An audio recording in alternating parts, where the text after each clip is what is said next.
아니 어떻게 이러니? 당신이 아버지 맞아? 절대 가만두지 않을 거야. 얼마나 힘들었을까.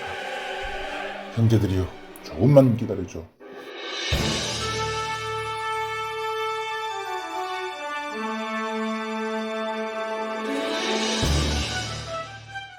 크로노스 자신이 최초의 신이자 땅의 신인 어머니 가이아 신의 반란 사주에 의해서 아버지인 우라노스의 선기를 거스해버리고 결국 권력을 강탈했으나 가이아와 애초 약속한 에논박이 거신 키클로페스 삼형제, 100개의 손을 가진 거인 헤카톤케이르 삼형제를 꺼내주겠다는 공약을 파기해버렸기 때문에 가이아가 자식들에게 똑같은 권력을 찬탈당할 것이라고 저주를 퍼부었습니다. 이런 연유로 배아와의 사이에 자식들이 태어날 때마다 안전하게 모조리 집어삼켜버리는 크로노스. 자식들을 산채로 잡아먹히는 충격적인 모습을 5번이나 지켜본 레아. 레아는 마지막으로 태어난 아기 제우스를 낳자마자 이 아이를 빼돌려 크레타 섬에 있는 동굴에 가두어 기르게 하고는 돌을 강보에 쌓아서 크로노스에게 자기가 낳은 자식이라고 속여서 가져다 줍니다. 이렇게 해서 크로노스에게 먹히지 않고 크레타 섬에서 염소의 젖을 먹으면서 무럭무럭 자라난 제우스. 자신이 세상의 최고 권력자 크로노스의 아들이라는 것, 즉 출생의 비밀을 알아냅니다. 절대 가만두지 않을 거야. 형제들이여, 조금만 기다려줘. 출생의 비밀을 알아낸 제우스, 아버지인 크로노스에게 잡아먹힌 형제들을 구하고 아버지의 국정으로부터 이 세상을 구해야겠다라고 결심을 합니다. 그리고 아들 크로노스에게 불만이 많은 대제의 여신 가이아에게 조언을 구합니다. 지혜가 많은 메티스 여신에게 도움을 청하자 그녀는 약을 만들어줍니다.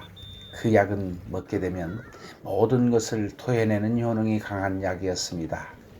제우스는 그 약을 가지고 크로노스 궁에 들어가 크로노스에게 신임을 받고 나서 그 약을 바칩니다. 약을 먹은 크로노스는 토하기 시작합니다. 자신이 삼켜버린 아이들이 쏟아져 나옵니다. 세상 밖으로 나온 순서는 어떻게 되었을까요? 바로 제우스 대신에 삼켜진 돌이 가장 먼저 나왔습니다. 레아 뱃속에서 태어난 역순으로 토해져 나온 것이죠. 제우스, 포세이돈, 하데스, 헤라, 데메테르, 헤스티아 순서로 차례차례 크로노스 입에서 토해져 나옵니다. 제우스는 이렇게 자신과 5형제 자매들, 그를 따르는 다른 신들과 함께 아버지인 크로노스와 티탄 신들과의 싸움을 하게 됩니다. 드디어 제우스를 비롯한 형제들은 올림포스 산에 거점을 두어 전열을 정비하고 크로노스는 올림포스 산 남쪽에 위치한 오르티스 산을 거점으로 해서 전쟁을 벌입니다. 10년간 벌어진 이 전쟁을 우리가 티탄족을 대상으로 하는 전쟁이라 하여서 티타노마키아라고 부릅니다. 그리스어로 마키아는 전쟁이란 뜻입니다. 티탄족인 크로노스 형제들과 제우스를 비롯한 올림푸스 신들과의 전쟁이 이제 시작된 것입니다. 10년간 지속된 이 전쟁 기간 내내 하늘의 지붕은 흔들리면서 신화했고 땅과 넓은 바다에도 그 소리가 울려 퍼집니다. 이 전쟁에서 제우스를 비롯한 올림포스 12신들의 고전을 치릅니다. 티탄족들은 덩치도 크고 수적으로도 그 위를 점하고 있었으니 이미 예견된 판세였을 것입니다. 전황이 불리해지자 제우스는 신경이 복잡해집니다. 고민에 빠졌습니다. 믿을 곳이라고는 가이아 여신뿐이었습니다. 할머니에게 찾아가 살려달라고 애원합니다. 가이아의 조언은 이렇습니다. 나의 희망 제우스야, 지금부터 너가 힘을 얻으려면 티탄 신족에게 소외된 삼촌들을 찾아가 그 도움을 받아라. 바로 외눈박이 거신 키클롭스 삼형제와 손이 100개인 백손거인 헤카톤케이를 찾아가 도움을 청하라는 조언이었습니다. 이들은 같은 티탄 신족의 형제들이었지만 징그럽고 흉측하게 생긴 데다가 무시무시한 괴력까지 가지고 있어서 크로노스가 땅속 깊은 곳, 즉 타이타로스에서 꺼내주지 않고 가두고 있었습니다. 이 때문에 어머니는 가이아가 화를 내고 저주를 퍼붓던 것이죠. 그런데 그의 조카뻘인 제우스가 이들의 도움을 받고자 간절히 도움을 청합니다.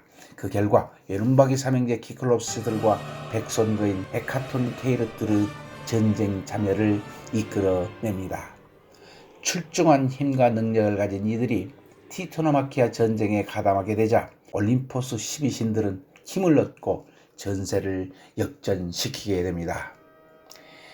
키크로스 삼형제들은 제우스에게 번개와 천둥, 벼락을 만들어줍니다. 그리고 백수신족 헤카톤 케이르 신족들은 100개의 손으로 바위를 던지니 3명이 한 번 던질 때마다 300개의 바위가 쏟아져 티탄 신들의 정신줄을 빼놓습니다. 무시무시한 바위 포탄 공격과 제우스가 던진 벼락으로 인해서 티탄 신족 진영은 박살이 나고 맙니다. 표대에 있던 삼촌들의 대활약에 힘입어서 마침내 올림포스 신들의 승리로 이 전쟁이 막을 내립니다. 이제 세상은 가이아와 우라노스 그리고 크로노스에 이어서 제우스가 권력을 갖게 되고 올림포스 신들의 세상을 만들어냅니다. 제우스는 승리를 기념하기 위해서 자기 대신 삼켜졌던 돌덩이를 이 세상의 중심에 놓습니다. 그리고 이들을 옴파로스라고 붙였습니다. 옴파로스는 배꼽이란 뜻으로 옴파라스가 있는 곳이 세상의 배꼽, 즉 세상의 중심이라는 것입니다. 전쟁이 끝나자 제우스는 티탄 신들을 타타로스에 유폐시키고 자신의 반대편에 싸웠던 삼촌들을 벌합니다. 누가 어떤 벌을 받을까요? 다음 시간에 계속됩니다. 시청해주셔서 고맙습니다. 좋아요, 구독, 알람 설정은 큰 힘이 됩니다.